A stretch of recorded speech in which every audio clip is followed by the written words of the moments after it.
Now, Roma Wines present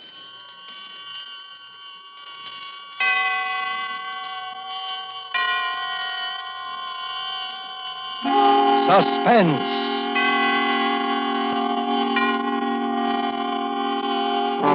Tonight, Tale of Two Sisters, starring Claire Trevor and Nancy Kelly. Suspense is presented for your enjoyment by Roma Wines. That's R-O-M-A, Roma Wines. Those excellent California wines that can add so much pleasantness to the way you live, to your happiness in entertaining guests, to your enjoyment of everyday meals. Yes, right now a glassful would be very pleasant as Roma Wines bring you Suspense. This is the Man in Black, here for the Roma Wine Company of Fresno, California, who tonight from Hollywood bring you as co-stars Miss Nancy Kelly and Miss Claire Trevor. Both are currently being seen in RKO Productions. Miss Trevor in Murder, My Sweet, and Miss Kelly in Betrayal from the East. There is a phrase of Walt Whitman's, the sisters' death and night incessantly, softly wash again and ever again this soiled world. And so with the tale of these two sisters, and with the performance of Claire Trevor as Clara and of Nancy Kelly as Adele, we again hope to keep you in suspense.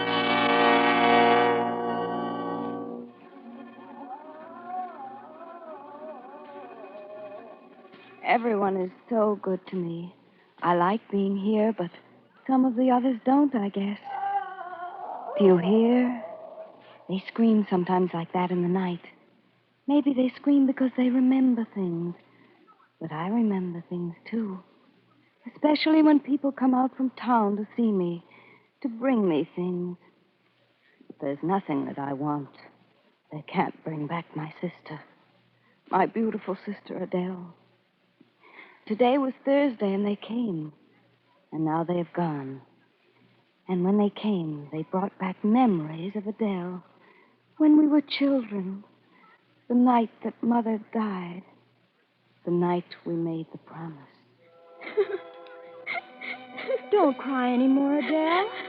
I'm afraid, Clara. We're alone. We're not alone. But if something happened to you... Nothing's going to happen to me. I'm going to take care of you.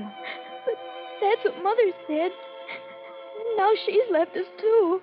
But Adele, Mother didn't know that she wouldn't have left us if she could have helped us. Promise me you won't die, Claire. And that whatever I do, you'll do. And that you'll never leave me. I promise. And we'll be together. Always and forever. Always and forever. I promise.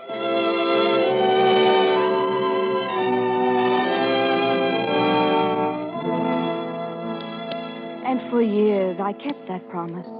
Adele and I were as close as anyone could be. We had few friends, and I didn't mind as long as she was happy. But sometimes I was frightened at the way she clung to me after we were grown. I was afraid of what would become of her in case anything ever happened to me. And then something did happen. I met Douglas Foley. Adele liked him until she realized that I'd fallen in love with him. Then she hated him in a childish, vicious way. He tried to win her over, but it was no good. And then he asked me to marry him.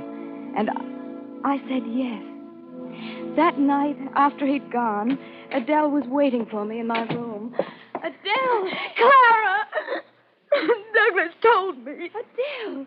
You're so white, darling. You're ill. But you promised me. But, Adele, I'm not leaving you. You're going to live with us. No, it won't be the same. You promised always and forever. But we were children, Adele. You promised we'd be together always and forever.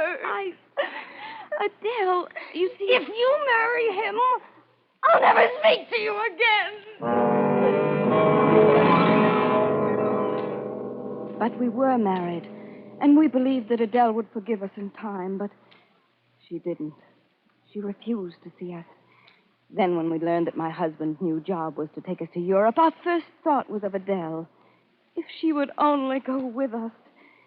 But when we drove to her house, she refused to come to the door, and we were forced to sail. without her. My son, Doug, was born in Europe. And I wrote Adele a long letter telling her about him, but the letter was returned, unopened. When Doug was just 10, we returned to America. I went directly from the station to Adele's home. She was working in the garden when we drove up. I was shocked at her appearance. Her hair had turned almost white, and there was a strange look about her. I sent Doug to the gate to introduce himself. She looked at him in a puzzled manner. Then she saw us sitting in the car, and she turned and walked into the house. The next thing I remember was that day, 1 month after my return home, when I was put on trial for murder, for my husband's murder. Mrs. Foley, will you tell us again what happened the night of your husband's murder? My husband was working in the garden all day when it began to grow dark. Will you please speak up? Well, my husband had been working in the garden, and when I called him in, he insisted that he had something to finish.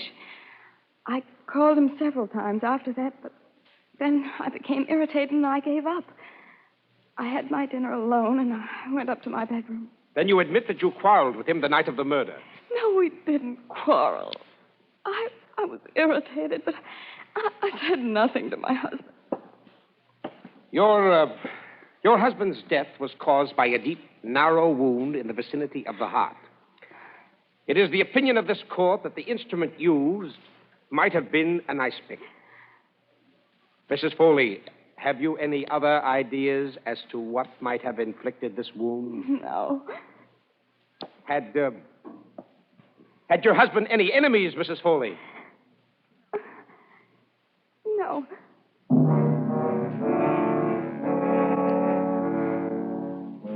And so I was acquitted that day because of insufficient evidence.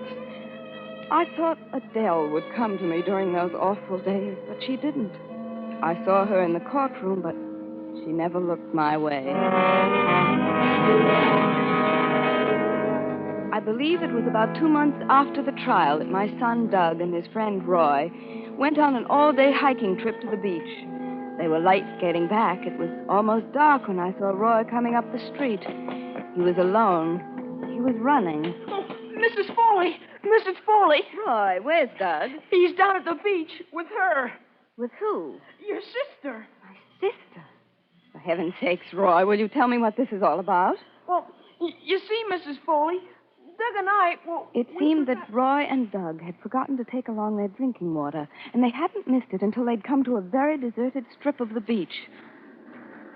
Come on, Doug. Maybe we can get water at that little house over there. Funny place for a house, isn't it? Oh, yeah. Come on. Looks like nobody lives there. Well, all the better. We can just drink out of that faucet in the yard. We won't have to ask nobody. Come on. Sure run down, isn't it? Maybe the faucet isn't working. Garden's all dead. Oh, sure it's working. See? Someone's just plain lazy. Or maybe no one lives here. Oh, sure they do. There's a mailbox. Maybe there's a name on it.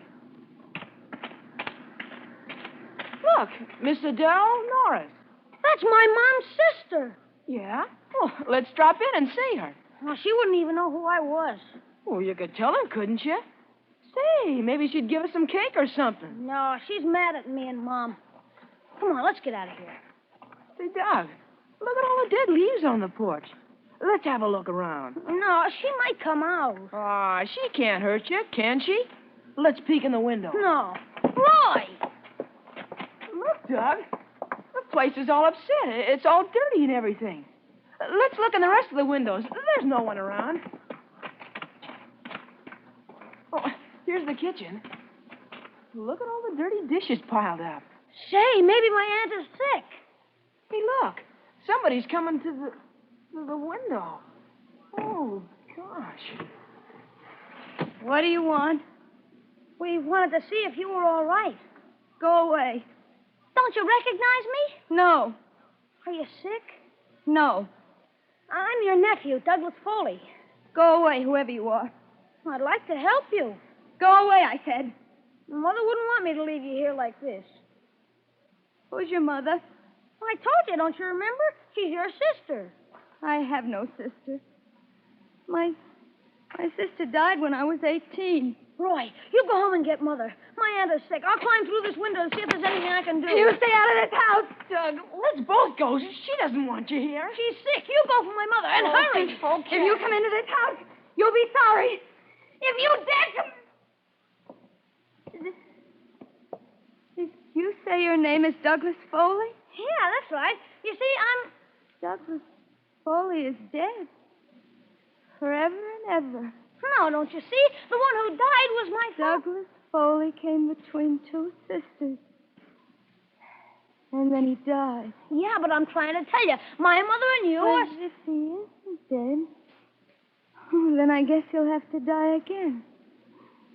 Yes. Yeah, that's it. Yes. He'll have to die again. He'll have to die again. Look, you're sick. You need help. I'm sick? Yeah. Don't you want me to come in? Yes. Oh, yes. Come in, Douglas Foley.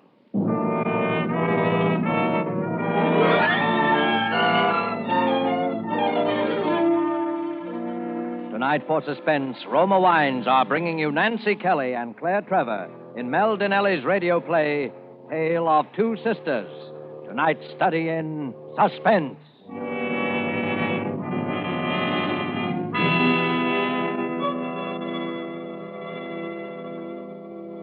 We have an interesting idea for you tonight from the keen and sensible mind of America's famed expert on parties and smart entertaining, Miss Elsa Maxwell. And we quote, Serving a nice table wine when friends come to dinner or with everyday meals is one of the smartest, most sensible, and truly moderate pleasures of which I know, and one which any family can regularly enjoy, since the cost of delicious Roma Burgundy is very little. Just serve your Roma Burgundy well cooled. Enjoy it with any food, and don't worry about special glasses. Any glasses available are perfectly correct. The goodness of the wine, the added enjoyment of your food, these are the things that count. Miss Maxwell expresses perfectly what we of Roma believe. In Roma, California Burgundy, in all Roma wines, you enjoy the glorious color, aroma, and flavor of superb sun-ripe grapes. Our noted wineries, located in California's choicest vineyard areas, assure you of flavor and quality which are always good, never varying, always delightful. And so, Roma quality is preferred everywhere. And you are able to enjoy these fine Roma wines at modest prices, only pennies a glassful. Remember, more Americans enjoy Roma than any other wines. R-O-M-A, Roma wines. And now it is with pleasure that we bring back to our soundstage Nancy Kelly as Adele and Claire Trevor as Clara, who resumes the recital of this Tale of Two Sisters, a narrative well calculated to keep you in suspense. You see how clearly I remember things? I remember so well the horror of that moment when Doug's little friend finished telling me how he had left Doug there alone with my sister Adele. And I even remember what Roy said at the end. So I came back to tell you, Mrs. Foley, on account of Doug made me. But now I wish I hadn't left him there with her. I know she's your sister and all, but I saw her face when she came to the window. She looked awful, Mrs. Foley. She looked awful crazy. I followed Roy's directions, and I went by foot north along the ocean. I must have walked a good mile before I came to the house. I ran quickly up the pathway. The front door was standing open. There was a lamp burning on the table. Adele! She lay on the bed. I couldn't see her very clearly by the candlelight, but I could see that she was fully dressed. Her hair was undone, and it spilled down over the pillow. For a moment, I thought she was dead. What do you want? Adele. What do you want? It's me, Clara. Where's Douglas? He's dead? Adele. Your husband is dead, I tell you. Oh, I don't mean my husband. I mean my son. Where is he? Oh, he was murdered by a long shot. Be still. You don't know what you're saying. Where is my son? I haven't seen him. You have. He was here, I know that. I haven't seen him. Yes, you have. Try and remember. Where is he? I don't know. Oh, yes, you do know. What have you done to him? Was he your son? Yes, Adele. Please. I hated him. I know, but where is he, Adele? He went away. Where? Where did he go? He went to the village for a doctor. Are you telling me the truth? Yes? How long ago did he leave? I don't remember. Will you stop questioning me? Can't you see that I'm sick? I tell you, he went for a doctor. Oh, will you come here, Clara? After 10 years. I've come to help you. I don't need your help. Adele, did Doug really go for the doctor? You think I'm lying? I don't know, but if he isn't back soon, I'm going for the police. The police. The fat fool. I'm so sick, Clara. I'm going to take the things off, Adele. You'll be more comfortable. Then when the doctor comes... No, don't you touch me. Adele, you're sick. Let me take your things off. No, can't you leave me alone? Leave me alone. How do you know what's good for me after all these years? Oh, I'm in pain, Clara. I have a heavy pain here by my heart. When I'm tightly laced, I can almost bear it. All right. We'll leave it till the doctor comes. Will a doctor help me, Clara? Yes, of course he will. Douglas Foley came between two sisters. Adele. He worked in the garden. He was bending down low. Oh, I'm so tired, Clara. Yes, try and rest, Adele. Close your eyes. But he was working in the garden, and I was on my way home from the sewing club. I saw him there, Clara. He looked the same after 10 years because he had your strength to draw from. But I was alone. I'd grown old, and he had stayed young. And then she seemed to doze off. Her breathing was so labored, and I thought, perhaps she'll rest more easily if I undress her. And I went over to the bed. She was wearing a corset. I reached over and began to unhook it. She started mumbling something in her sleep. You broke your promise. Always and forever, you said. But she didn't wake up. And I finally managed to take her corset off. But as I went to place it on a chair, I noticed something protruding from the material. At first, I thought it was a broken stay, but it was round, and one end was sharp. I looked closer. It was a steel knitting needle, a long steel one, and there was rust on it. Or was that brown stain rust? Adele had concealed the knitting needle. And there was proof of what I guess I'd known all along. Adele had murdered my husband. With a shudder, I dropped to the floor, and then something caught my eye. There was a hand sticking out from beneath the bed. It was white and still. It was a child's hand. I fell swiftly to my knees. Doug! And just as I reached out for him, I felt a sharp blow on the back of my head, and I fell to the floor. Unconscious.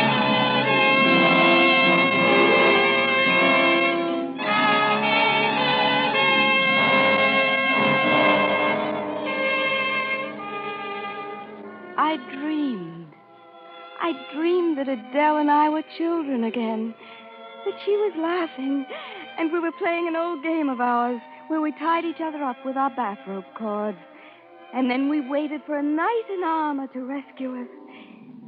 It was the odor of kerosene that brought me to. The room was filled with it. My head was pounding, and I couldn't seem to focus my eyes. I tried to raise myself to my feet, but I couldn't seem to move my arms and legs. Suddenly, I realized why. I was tied with a bathrobe cord. I was a child again. Adele and I were playing our games again. My husband, everything that had happened between Adele and me, had been nothing but a bad dream. A feeling of relief swept over me. And then suddenly I heard footsteps. And the door creaked slowly open. And suddenly I knew that what had happened had not been a dream. For Adele stood in the doorway. Not Adele, the child who would rescue me, but Adele with gray hair, who hadn't spoken for all those years. She wore a long dressing gown. She was barefoot, her long hair streaming about her shoulders, and there was a vacant, stupid smile on her face. She carried a bucket in her hand, and the odor of kerosene filled the room. She didn't seem to notice me as she went past me, and she threw the liquid from the bucket onto the bed. There! Adele! No, Adele! She paid no attention to me as she left the room again. I struggled wildly, but it was no use. I was tied securely. And then I saw a still figure on the bed. It was Doug. His face was white. He was unconscious. And there was a deep gash at the side of his head. And then Adele came into the room. She had filled her bucket to the brim, and she walked towards the bed again. Adele! Clara? Adele, untie me. Untie you? Why? Adele, listen to me. This is your son, Clara. Yes, Adele, untie me.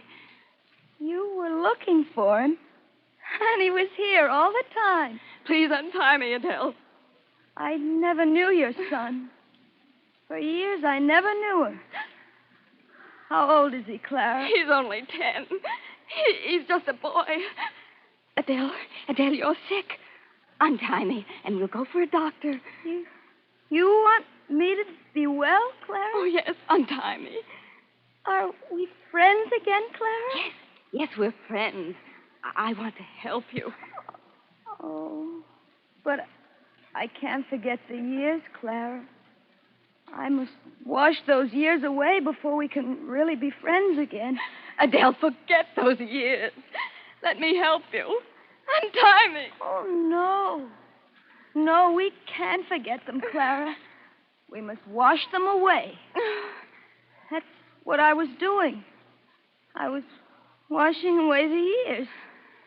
Your husband's gone, and your son is all that remains of me. And then we can be sisters again. You don't know what you're doing. Untie me, Adele. But this isn't water that I have in this bucket. No, you see, you're sick, Adele. It's what I put into the lamps to make them burn. Oh, no. Perhaps I could burn away the years. Oh, yes, that'd be better. Much better. No, Adele. Adele, for the love of heaven, untie me. If I could burn away these years that remain on the bed. Oh, no, Adele. If I could do that with this candle. Oh, well, then you and I could really be friends again, like when Mother was alive. We could be sisters again. Always and forever. We're sisters now, Adele. Oh, no. No, you're lying. We're not sisters. Adele, listen to me. We're children, and you've tied me with this cord, you see? And now you must untie me, like you used to do when you left me too long, and I cried. No, you're lying. We're not sisters, and we haven't been for years.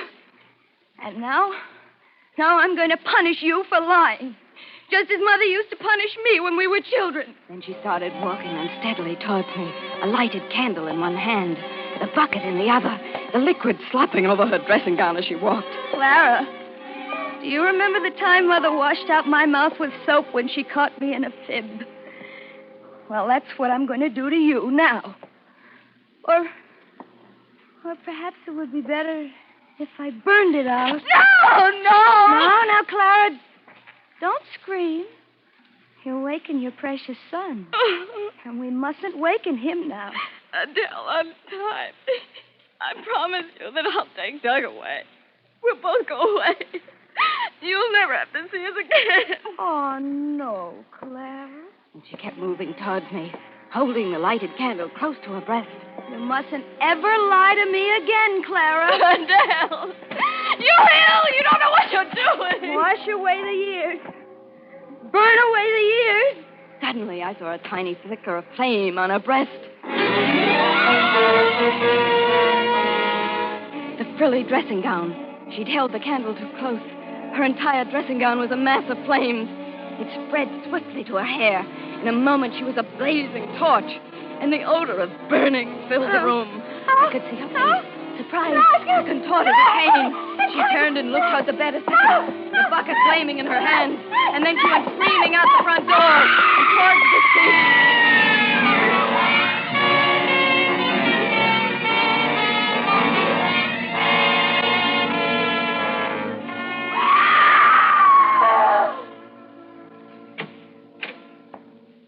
Mrs. Foley.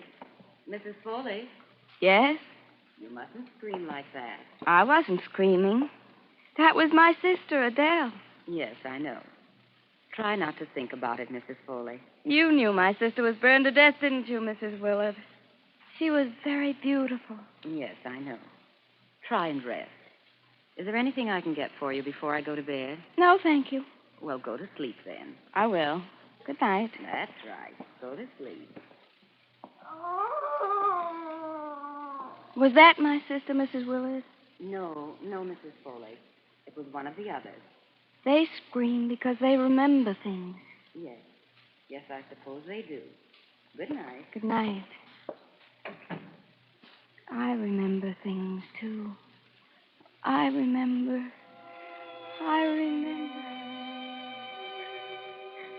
Promise me you'll never leave me, Clara.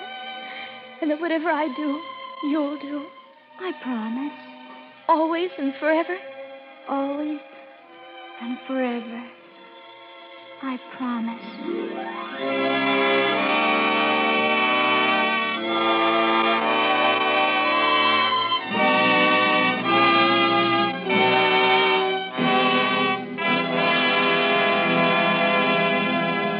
And so closes Tale of Two Sisters, starring Claire Trevor and Nancy Kelly. Tonight's study in Suspense. Suspense is produced, edited, and directed by William Spear. The other day, Elsa Maxwell told us about a friend who had lived many years in wine-loving countries around the world. I gave him some of our delicious Roma, California Burgundy at dinner. And he confessed to me that he thought it every bit as enjoyable as any he had ever had. So I say, you people who do not regularly serve Roma wine are missing one of the most delightful treats daily living can offer. It's so good, so smart, and yet so very simple. Take Miss Maxwell's advice. Enjoy Roma wine regularly. It's always good, unvaryingly fine in flavor and quality, and only pennies a glass. Remember, more Americans enjoy Roma than any other wines. Roma, R-O-M-A, Roma wines. Ladies and gentlemen, next Thursday, same time, you will hear Mr. Lee Bowman as star of Suspense. Presented by Roma Wines, R-O-M-A, made in California for enjoyment throughout the world.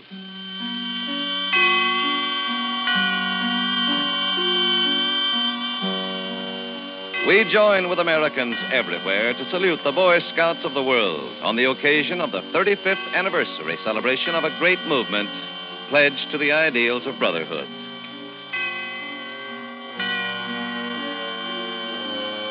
This is CBS, the Columbia Broadcasting System.